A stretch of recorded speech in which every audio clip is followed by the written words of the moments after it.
Plus on BC with Spirit Cars. And Josh, the voice of Spirit Cars back there, was busy on the phone selling a 32 chassis or something, but I don't know. He was busy on the phone working the deal, and don't have anything real interesting today, but we got Matt's car here. It needs to be buffed. We're going to start buffing it. This one needs to start getting assembled. I do have something fairly interesting I just found out. Matt, if you see a Yosemite Sam mud flap on an old truck or something, he's got the company that makes that. So if you need one of those, I wonder if he's going to have, are we doing any Yosemite Sams on here? Yeah, he's going to put a vinyl wrap on the back of it. Oh, really? Okay, that'll be cool. So we've been getting ready to do this one. I've done buffing before. It's not super interesting, but maybe it is if you've not seen that. Almost had something interesting for you, though. Just about had a wardrobe malfunction, but it happened previous to this thing. Duct tape is an awesome thing, I'll tell you what. It'll work every time. So we're good to go. I feel safe. Most of it's wet sanded. We use a clear. Got plenty clear on it. Depending on how rough it is, you don't, if you've got a lot of orange peel, you want all your orange peel out.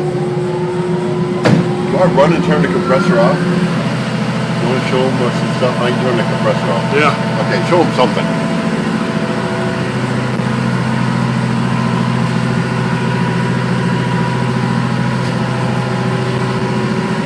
Here's all the stuff that you need.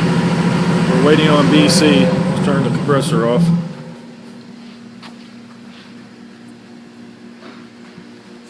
Are you doing a commentary, dude? Here's our door. I ain't moved that fast in how long? Okay, back. I'm back. So here, I left this unbuffed. Looks shiny, looks slick, looks good, and I don't think you can see it on the camera, but if I look right into the light, you can see there's a little bit of orange peel. You can see like right here, there's a little bit of a, probably a piece of dust or something, maybe a little piece here. Really, it's pretty good. I mean, if you've done it and it's rough, you may have to start with 600, but you can't finish with 600. So I've got some wet sandpaper here. I'm just going to start with some 1500. I got some 1500 and I got some 2000.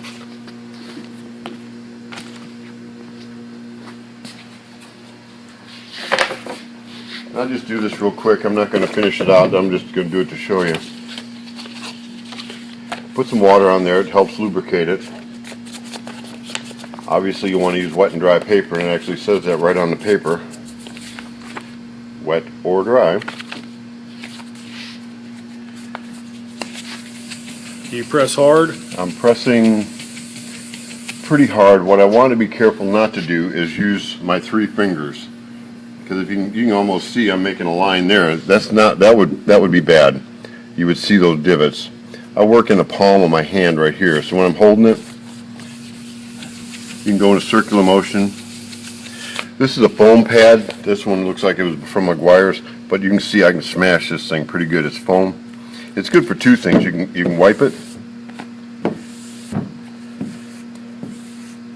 and actually you can see that piece of trash is going out of there right now.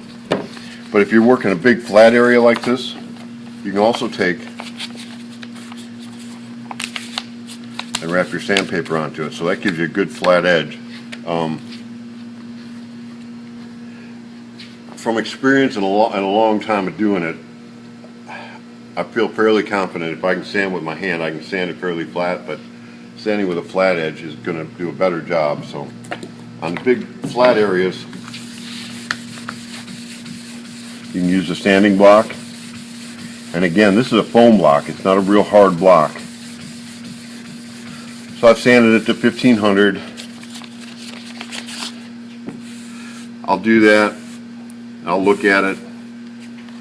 I can see I've got basically, and if you look into the light and use the reflection of the light and move your head according to that, you can kind of see whether it's flat and straight and what's in there still.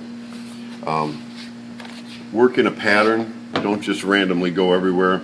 Start one place, work around, work around, work around, so that you make sure every area is covered, and then overlap. If I get this area done right, I know I got that, I'll work halfway into that and into this area. and then just keep overlapping and going back and forth that way. I'm not going to go ahead and do this to 2000. I will before I actually buff this, but for the sake of time here, I'll pull this off, get it all wet sanded nice, and that's really what makes a good paint job. It's from being okay. I mean, you can do a 20-foot car. This thing, when it was painted, it looks slick. I mean, you could walk up to it, and a lot of people would say that's fine, and you can put it out there, and that's a good paint job. But now I'll come down to buffing. I was going to get some, I don't know if any of you all are old school people at this and did lacquer jobs way back in the day. We would sand with 600, and that would be, I mean, that was a fine grit. And the compounds actually had a grit in it. You could feel it was just real coarse. I think 3M called it Super Duty. We don't use that anymore. Even in our molds for the fiberglass, we use it's almost a chemical product. This is a buffing compound. If I run it in my finger, I don't feel any grit there. It works almost by heat and a chemical base. Let me get some power, and I'll just show you how to buff a little bit.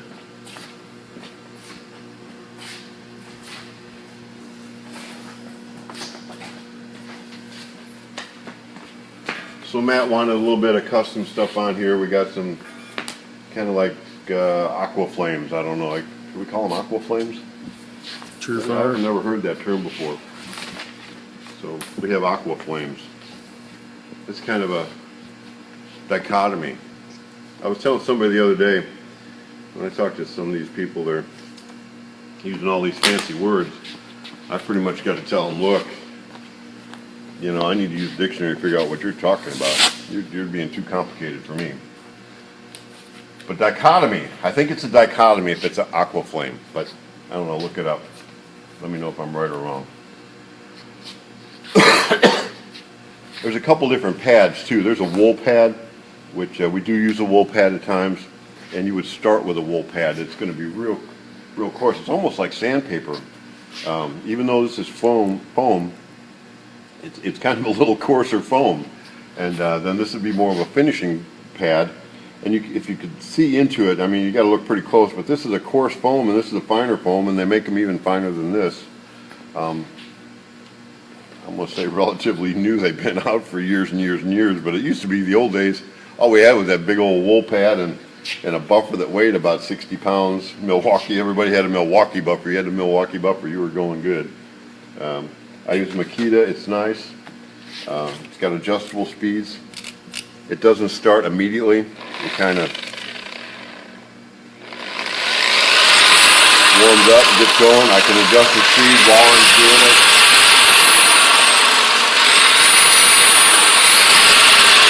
So they're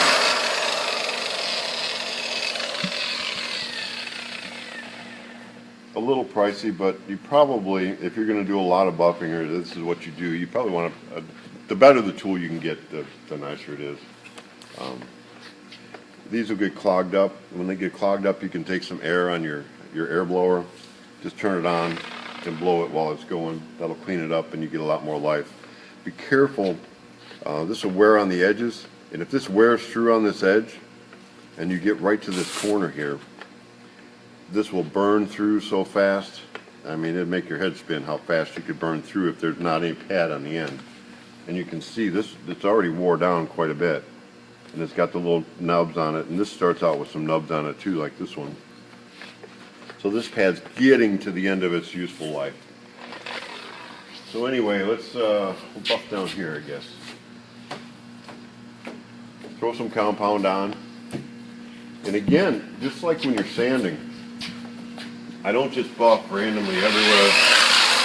I'll work an area and then go back and work half again and keep going the same way I do when I sand.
it's really starting to pop a little bit.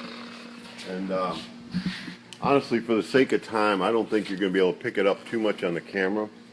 But this is my coarse one, and it's just like sanding. If you're going to sand with 40 grit and move to 80 grit, the goal of 80 grit is you don't want a sanding scratch any deeper than 80 grit. When you got everything no deeper than an 80 grit scratch, you move to 120. No deeper than a 120 scratch, you may move to 220. You may move to, you know, after it's primed, you get to 320, get to 600, whatever, 400, whatever you're going to paint in. Now I've got it painted, and I've covered up some 400 scratches, say. Now when I went and sanded this, there's actually 2,000 grit scratches all over this thing. But I don't want it to be any deeper than a 2,000 grit scratch. I want all my 1,500 grit scratches, you know, at least sanded to a 2,000 grit.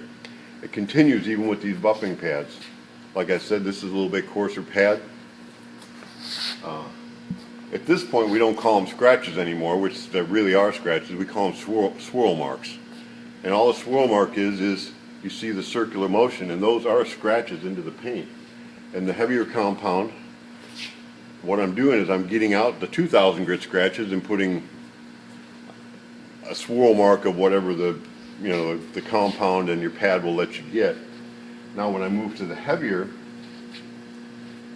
the more dense pad, I can move to different compounds.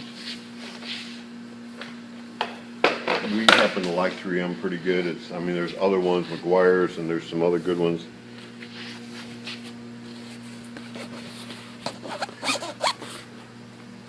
So if I was going to go in order here,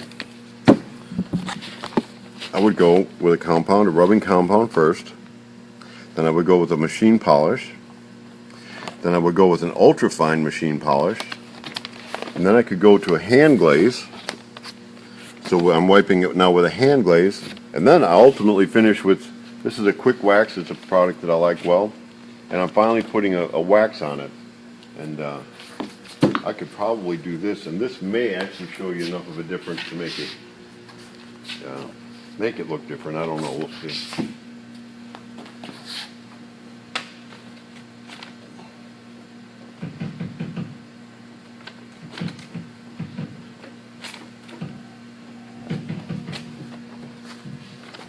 I don't think you're going to be able to tell on the camera, but as you get, it all makes a little bit of difference, and a little bit of difference, and a little bit of difference. So you can't spend too much time buffing, and you can't spend too much time waxing unless you take too much product off and you start buffing through. I mean, it's just, you can always make it a little bit better. Just one thing on sanding, this don't have a door on this side, it's got a door on that side. If I'm going to sand close to an edge, I don't really want to get too hard on them edges. I don't want to get too far into here. You can kind of see, if you look on this, how this edge inside of here is still shiny. I did not sand that edge at all. It's shiny. When I buff the top of that and when I buff here, you will never see what a little bit of orange peel might happen to be in there. And your odds of buffing through on that edge, if you sand it real, like everything else, it's pretty high. So not a problem for me to do that on a car like this. Maybe if I was going to, attempt to be competing at a Riddler Award or some award like that, I mean, you got to put it may take 60 hours of just buffing on this to get it to that kind of level. So don't be intimidated by these cars out here that are just super nice. I mean, first off, they can't drive it and keep it that nice. And second, it took hours and hours and hours and hours and dollars and dollars and dollars and dollars to get it there, which is fine.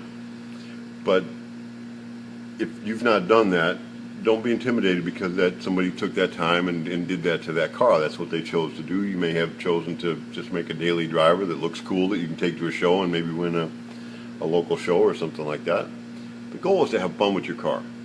And if you want it to be super slick, I mean, that's fun for some people. If you just want to drive it, that's fun for some people. Some people just like to build them and then sell it and get another one. whatever makes you happy, go for it. And what makes me happiest is when we got some friends playing with it, and we got relationships going, everybody's playing nice, and I'm looking for my books. Josh found them. There we go. You got a choice? Well, Eeny meeny? Coffee break? I drank my coffee early, and I'm thinking coffee, so we'll just go coffee break.